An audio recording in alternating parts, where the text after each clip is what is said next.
Hello बच्चों, स्वागत करते हैं आपका एक नई क्लास में। उम्मीद करते हैं आप सब कुशल मंगल होंगे और अपनी पढ़ाई को अनवरत जारी रख रहे होंगे। तो जैसा कि हमने लास्ट क्लास में डिस्कस किया था, संख्या पद्धति के बारे में, कुछ नंबर्स के बारे में हमने जाना था, प्राकृतिक संख्याएं, पूर्ण संख्याएं, पूर्णांक, परिमेय, अपरिमेय, क्योंकि ये जो बेसिक था वो आपको जानना बहुत जरूरी था। और अब बिना देरी करते हुए आज की क्लास, जैसा कि आप देख ही पा रहे होंगे, चैप्टर 1 अध्याय 1 वास्तविक संख्या, इनके बारे में हमें पढ़ना है। तो सीधे क्लास पे एक्सरसाइज 1.1 कराने से पहले इसमें जो इंपॉर्टेंट है वो आपको बता देते हैं, यूक्लिड प्रमेय, यूक्लिड थ्योरम, क्योंकि उसी पे ही पूरा का पूरा पूरी की पूरी एक्सरसाइज जो है आपकी डिपेंड करती है। ठीक है, चलिए, यानी कि क्या है, यूक्लिड विभाजन प्रमेय का। ठीक है, अच्छा, दो चीज इसमें आपने अपनी बुक में देखा होगा, एक होता है यूक्लिड विभाजन एल्गोरिदम और एक होता है यूक्लिड विभाजन प्रमेय।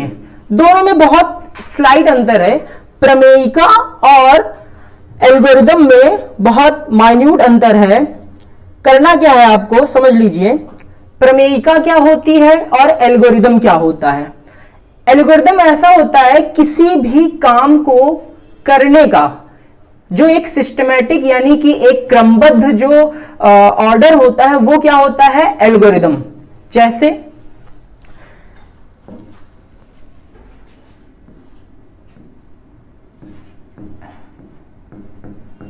एल्गोरिदम, एल्गोरिदम क्या होता है भैया, किसी भी काम को करने का जो क्रमबद्ध एक प्रारूप है, क्रमबद्ध यानी सही तरीका जो है वो क्या होता है, एल्गोरिदम।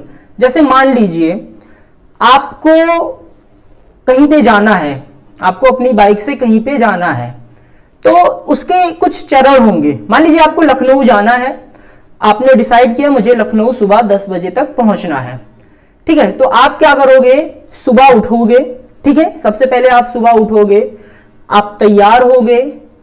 उसके बाद अगर आपको अपनी बाइक से जाना है तो आप अपनी बाइक स्टार्ट करोगे, उसके बाद आप उस पर बैठोगे और फिर राइड करते हुए 1.5 घंटे 2 घंटे का सफर तय करते हुए और आप अपने नियत स्थान पर पहुंच जाओगे। ठीक है, तो देखिए आपको लखनऊ के एक नियत स्थान पर पहुंचने के लिए कुछ प्रोसेस करना पड़ा। ऐसे ही अगर मान लीजिए बहुत लोग चाय के बहुत शौकीन होंगे, अगर चाय बनानी हो तो सबसे पहले क्या करेंगे आप, सबसे पहले गैस स्टोव ऑन करेंगे, बर्तन रखेंगे, थोड़ा सा पानी डालेंगे, पानी को गर्म करेंगे। फिर उसके बाद भाई सबका चाय बनाने का तरीका अलग अलग हो सकता है, लेकिन होता है तरीका, उसमें थोड़ा सा दूध डालेंगे, दूध को थोड़ा सा उबलने देंगे, उसमें अदरक, इलायची जो भी आपको पसंद है वो डालेंगे, चीनी डालेंगे, चाय को थोड़ा पकने देंगे और उसके बाद जब लगेंगे कि हाँ आप चाय से बहुत अच्छी अच्छी खुशबू आ रही है, फिर उसको आप क्या करोगे, छान लोगे और चाय क्या है, तैयार है। तो चाय बनाने का एक क्या है, पूरा का पूरा प्रोसीजर है। हर काम को करने का क्या है, एक प्रोसीजर है, एक तरीका है, क्रमबद्ध। ठीक है, क्रमबद्ध तरीका है। जैसे सब्जी घर में मम्मी बनाती होंगी तो उसका एक तरीका है ना कि गैस स्टोव ऑन करेंगी, कढ़ाई रखेंगी, तेल डालेंगी, तेल गर्म होगा, फिर तड़का मारेंगी, सब्जी जो भी रहेगा उसको थोड़ा सा फ्राई करेंगी, मसाला डालेंगी, तो ये तरीका है। ठीक है, तो एल्गोरिदम और कुछ नहीं, किसी भी काम को करने का एक क्रमबद्ध जो सुव्यवस्थित सुसंगठित जो तरीका है वही होता है क्या भैया, एल्गोरिदम। ठीक है, फिर बात आती है क्या, प्रमेय। कोई भी प्रमेय, प्रमेय क्या होता है भैया, प्रमेय यानी कि पहले से ही कोई चीज फिक्स कर दी गई है, उसी का सहारा लेकर हम कुछ नई बातों को या उसी से संबंधित बातों को क्या करें, सिद्ध करें। जैसे आपको बता दिया गया है कि ध्रुव तारा जो है वो उत्तर दिशा में दिखता है, तो एक तरीके से ये एक प्रमेय है।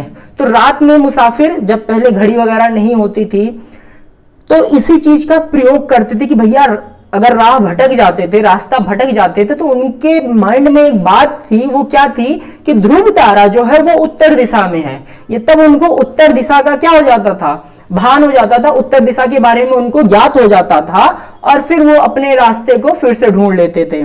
ऐसे ही आपने बचपन से सुना हुआ है, आपने 5th 6th 7th 8th में कई सारे फॉर्मूला सुना है, ठीक है, कई सारे सूत्र सुने हैं। जैसे मान लीजिए आयत का एक क्षेत्रफल, आयत का क्षेत्रफल निकालना हुआ तो सूत्र है, उसके लिए एक सूत्र है। या फिर आप आपने त्रिभुज में पढ़ा होगा, त्रिभुज में प्रमेय क्या है कि त्रिभुज के तीनों अंतःकोणों का योग जो होता है, यानी कि त्रिभुज के तीनों अंतःकोणों का जो योग है भैया वो कितना होता है, 180 होता है। तो क्या होता है कि हमको मान लीजिए दो एंगल्स का वैल्यू पता है, यानी कि 60 डिग्री और ये 20 डिग्री, और कहेगा भैया ये तीसरा एंगल जो है x, इसकी वैल्यू क्या होगी। तो इसके लिए एक प्रमेय है। प्रमेय क्या है कि त्रिभुज के तीनों अंतःकोणों का जो योग होता है वो क्या होता है, 180 डिग्री होता है। तो हम सीधे लगा लेंगे कि भैया तीनों अंतःकोणों का योग 180 होता है, यानी कि 60 degree plus 20 degree plus x is equal to कितना, 180 डिग्री। तो यहां से ये कितना हो जाएगा, 80 degree plus x is equal to 180 degree. So x is equal to 180 minus 80, यानी कि x की वैल्यू भैया कितनी आ गई हमारी, 100 डिग्री। तो हमने क्या किया, एक प्रमेय का प्रयोग ही किया, ठीक है। तो ये इसमें कंफ्यूजन मत होइएगा। अभी यूक्लिड विभाजन प्रमेय का पढ़ेंगे तो प्रमेय जो बताया जाएगा, ठीक है, फिर उसी को फॉलो करने के लिए जितने भी स्टेप, जितने भी चरण लगेंगे, वही क्या हो जाएगी, आपका यूक्लिड विभाजन क्या हो जाएगा, एल्गोरिदम हो जाएगा, या किसी भी चीज का एल्गोरिदम हो जाएगा। जैसे आपने पाइथागोरस थ्योरम भी पढ़ी है, पाइथागोरस प्रमेय है, ठीक है, कि कर्ण का वर्ग बराबर आधार का वर्ग प्लस लंब का वर्ग। त्रिकोणमिति में बहुत यूज करना है इसका, ठीक है। तो अब उसको ऐसा नहीं कि बस एक ही लाइन में आ गया, उस प्रमेय का हमने किया है प्रयोग, और उसी के सहारे फिर हम अगर आधार और लंब पता है तो कर्ण पता कर लेंगे, कर्ण और लंब पता है तो आधार पता कर लेंगे, ठीक है। तो उम्मीद करता हूं आपको एल्गोरिदम और प्रमेय में अब कंफ्यूजन नहीं होगी।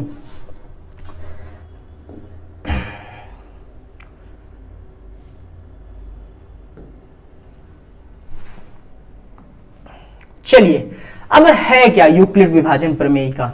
जैसा कि आप सबको, आपने अपनी बुक में पढ़ा भी होगा, और ये देखिए रटना नहीं है इसको, ठीक है। मान लीजिए अगर लिखने को भी आ रहा है तो बहुत रटना नहीं है, बस बहुत सिंपल सा समझना है। ये आप बचपन से करते चले आ रहे हैं, आप भाग कर रहे हैं, डिवीजन कर रहे हैं, तो डिवीजन में भी इन सारी चीजों का क्या करते हैं, यूज करते हैं, यानी कि एक तरीके से उसी को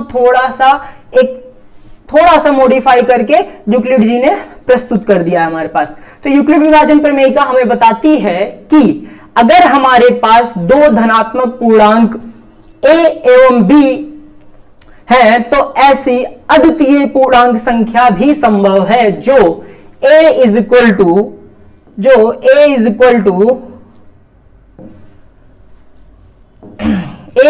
B Q plus R, a is equal to B Q plus R, जहां पर r जो होगा या तो 0 के बराबर होगा, ठीक है, 0 के बराबर भी हो सकता है, और b से क्या होगा, छोटा होगा, b से क्या होगा, छोटा होगा। और एक कंडीशन है भैया, कंडीशन ये है कि a जो होगा वो b से क्या होगा, बड़ा होगा। a जो होगा वो b से क्या होगा, बड़ा होगा। a को क्या होना चाहिए, b से बड़ा होना चाहिए। अच्छा, अब हम पहले यूक्लिड विभाजन प्रमेयिका पे ना जाके हम जो बचपन से करते चले आ रहे हैं भागफल, ठीक है, हम भागफल पर चलते हैं और देखते हैं कि कैसे यूक्लिड विभाजन प्रमेयिका और भागफल में हमारे क्या संबंध निकल कर आता है, ठीक है। चलिए भाई,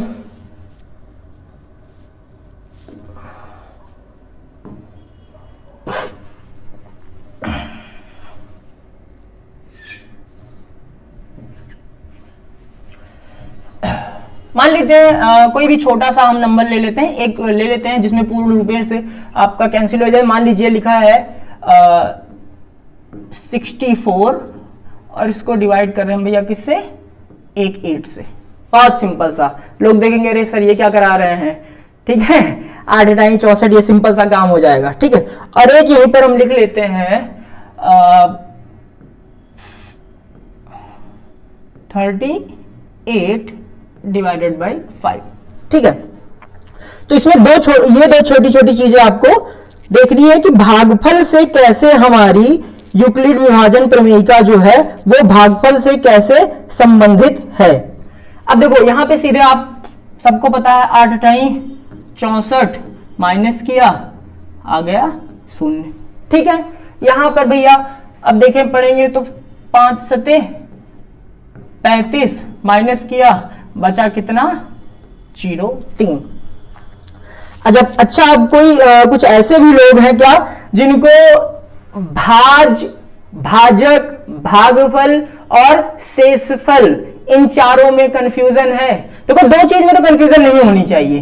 पहला कि क्या ये होता है हमारा शेषफल, ठीक है, और दूसरा ये क्या है हमारा भैया भागफल। इन दो चीजों में कंफ्यूजन तो नहीं होनी चाहिए। अब जो कंफ्यूजन बचती है लोगों में वो क्या बचता है, कंफ्यूजन बचता है आपका भाज्य और भाजक में, भाज्य और भाजक में।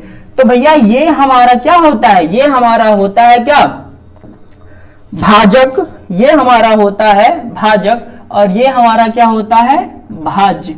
हमको बताया गया है कि अगर हमको चेक करना है कि हमारा भागफल सही है कि नहीं तो उसके लिए हमको एक सर ने फॉर्मूला बताया है। क्या बताया है, सबके सर ने बताया हुआ है कि भैया भाज्य बराबर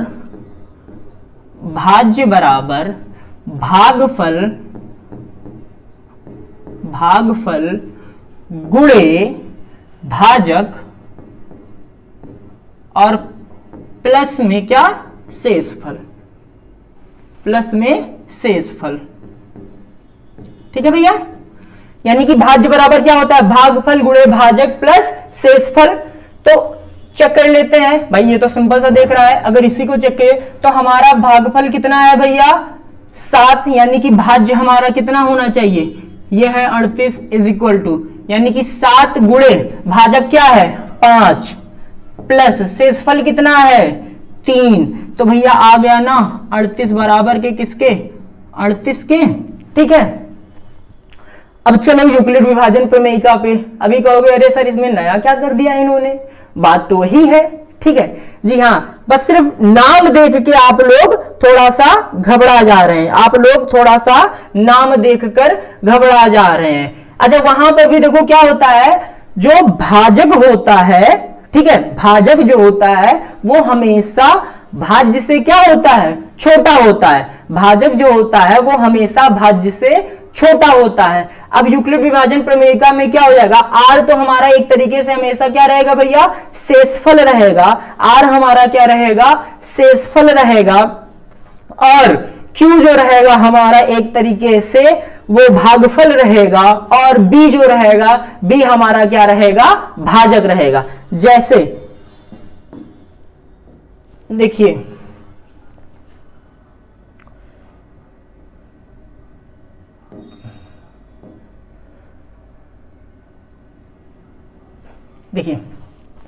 मान लेते हैं संख्या क्या है, a बराबर है 17 के, ठीक है भैया, a बराबर है आपका 17 और b बराबर है आपका कितना 5।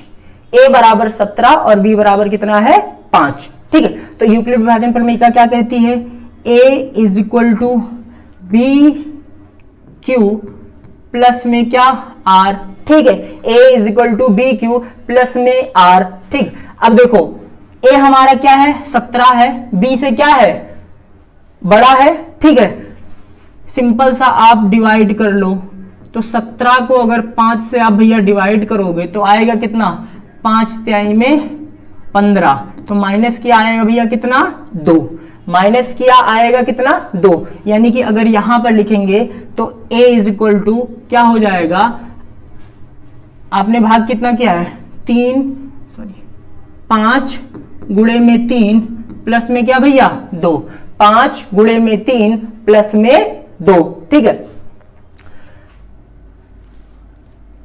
5 गुणे 3 प्लस में 2, 1 मिनट, ठीक। यानी कि 17 को आप इसी फॉर्म में भी लिख सकते हैं, और 5 3 15 प्लस 2 में कितना 17, एक ही वैल्यू तो 17 ही है हमारे पास, ठीक है। अब इसी का यूज करके हमको HCF फाइंड करना रहेगा, इसी का यूज करके हमको क्या करना रहेगा, HCF फाइंड करना रहेगा। आपके बुक में और भी बहुत सारे एग्जांपल्स दिए हुए हैं, ठीक है, आप उनको देखते रहिएगा। आप कोई भी अपने मन से A और B, दो छोटे, एक बड़ा एक छोटा, 2 नंबर आप ले लीजिएगा, ठीक। अब सीधे हम चलते हैं क्वेश्चन पे, बहुत देरी ना करते हुए, क्योंकि भैया क्लासेस आपकी दिसंबर तक हर हाल में क्या कर देनी है, कंप्लीट कर देनी है, ठीक है। चलिए पहला क्वेश्चन है, यूक्लिड विभाजन एल्गोरिथम के प्रयोग से HCF ज्ञात कीजिए। पहला क्या है, 135 और 225 का। देखिए बुक है आप सबके पास, क्वेश्चन भी आप सबके पास है, लेकिन एक बार दिखाना हमारा फर्ज है, ठीक है। तो पहला क्वेश्चन क्या है,